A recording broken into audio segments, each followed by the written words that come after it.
Jammu and Kashmir में detective जे का एक दोस्त चीनू रहता है। चीनू वहाँ के किसानों से सेब खरीदकर अपनी फैक्ट्री में उसका जूस बनाता है। एक दिन जब डिटेक्टिव जे का उसके पास कॉल आया तो डिटेक्टिव जे को उसने इस बारे में सब कुछ बताया। ठीक है चीनू, मैं आकर देखता हूँ।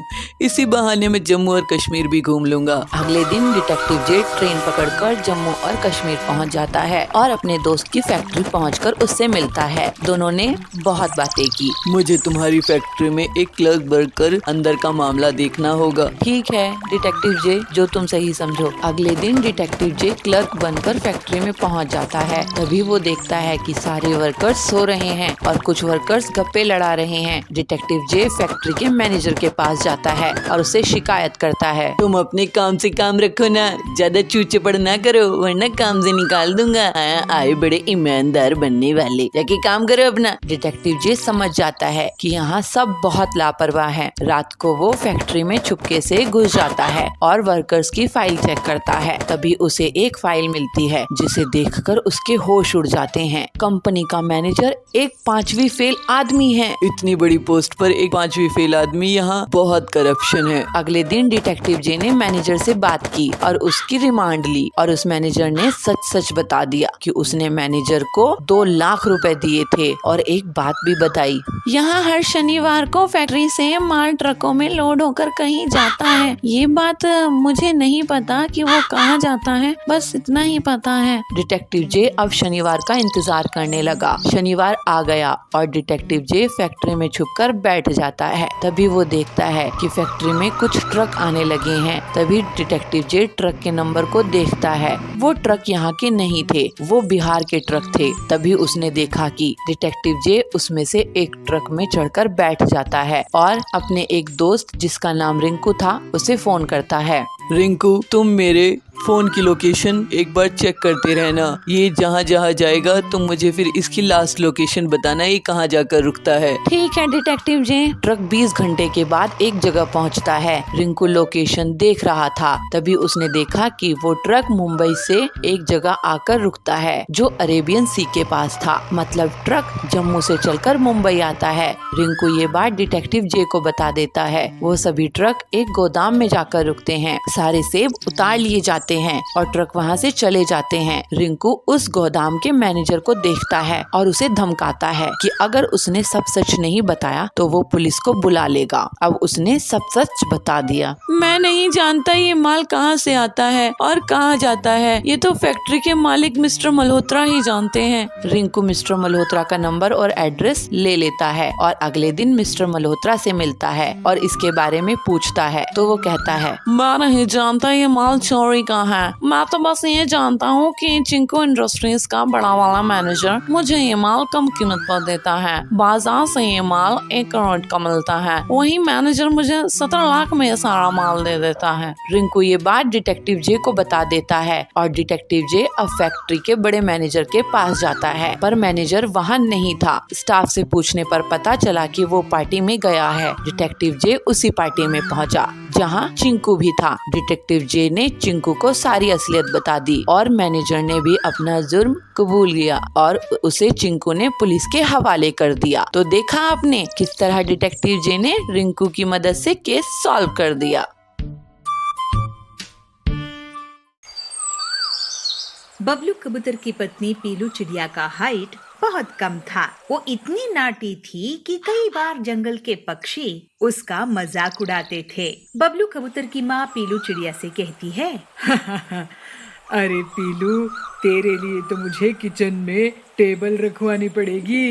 माँ जी, मैं इतनी भी नाटी नहीं हूँ और ये पहनकर तो मैं आपकी जितनी हाइट हो ही जाती हूँ। पीलू की सास कहती है, अरे तेरे पिताजी ने तो मुझे मोटर गाड़ी का लालच दे दिया, वरना मेरे बबलू के लिए तो ये लंबी लंबी लाइन लगी रहती थी चिड़ियों की के बड़ी बड़ी हीरोइनें फेल थी उनके सामने। पीलू कहती है, अरे माँ जी, आपका बेटा भी कौन सी इतना हाइटेड है कि उसे हीरोइन जैसे हाइट वाली लड़कियाँ मिल जाती।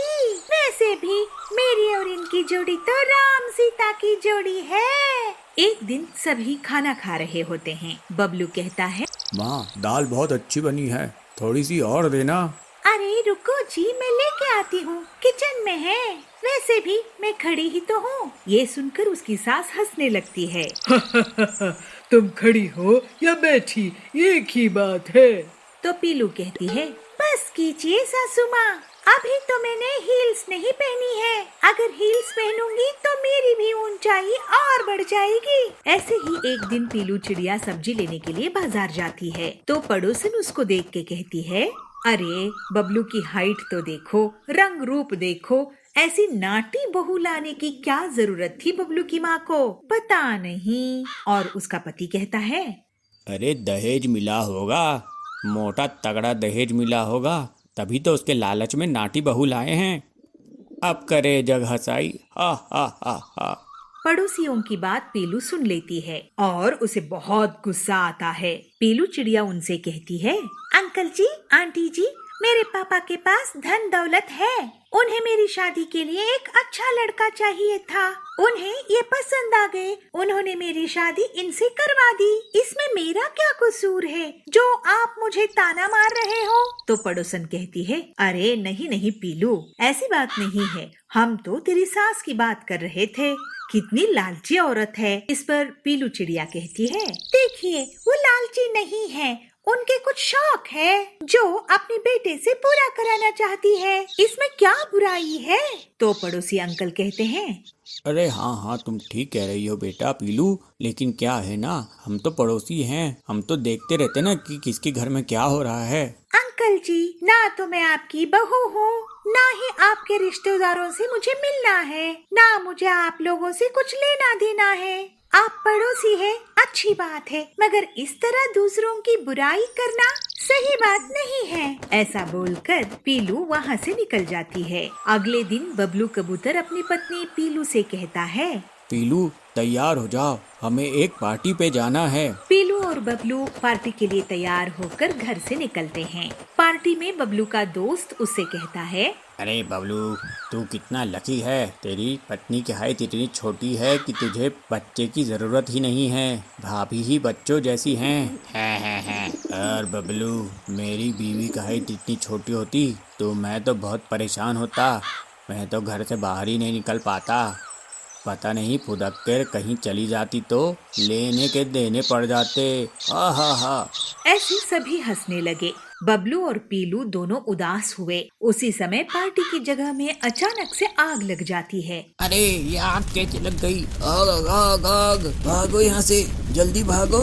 अरे बाहर के दरवाजे पे भी आग है, अगर हम निकलेंगे तो निकलेंगे भी कैसे? दरवाजे पे ही आग लग गई है। बबलू एक छोटी सी खिड़की की तरफ देख के कहता है, अगर इस खिड़की से कोई बाहर निकल जाए तो वो मदद को बुला सकता है। ये सुनकर पीलू चिड़िया वो छोटी सी खिड़की से कूदकर बाहर निकल जाती है और फायर ब्रिगेड को बुला के तुरंत ले आती है। इस तरह वहाँ की आग बुझ जाती है। बबलू के दोस्त पीलू से माफी मांगते हैं। माफ कीजिएगा भाभी जी, हम आपकी हाइट का मजाक उड़ा रहे थे। आपने ना सिर्फ घर की आग बुझा दी, अपने पति की जान भी बचाई और हम सबकी भी जान बचाई। भाई बबलू, बीवी हो तो ऐसी। मेरी बीवी भले छोटी हो तो क्या हुआ, मुझे मेरी बीवी पर गर्व है। पीलू अपनी पति की बात सुनकर मुस्कुराती है और अपने पति की तरफ देखती है। कुछ दिनों बाद पीलू और उसके सास मार्केट जाते हैं और वहाँ पर, अरे भैया, ये कपड़ा कितने का है? तो दुकानदार कहता है, अरे माँ जी, ये कपड़ा तो बस अब 2 मीटर ही बचा है, अब ये मेरे किसी काम का नहीं है, आप मुझे बस 100 रुपए दे दो। अरे भैया, मैं इस छोटे से कपड़े का क्या करूँगी, मगर ये है बड़ा सुंदर। माँ जी, इस कपड़े से तो मेरी पूरी ड्रेस सिल जाएगी। ये कहकर पीलू दुकानदार को 100 रुपए देती है और कपड़ा ले लेती है। अगले दिन पीलू वो कपड़ा पहनकर सास के सामने आती है। बबलू उसे देखकर कहता है, अरे पीलू, ये ड्रेस तो बहुत सुंदर लग रही है, जरूर महंगी होगी।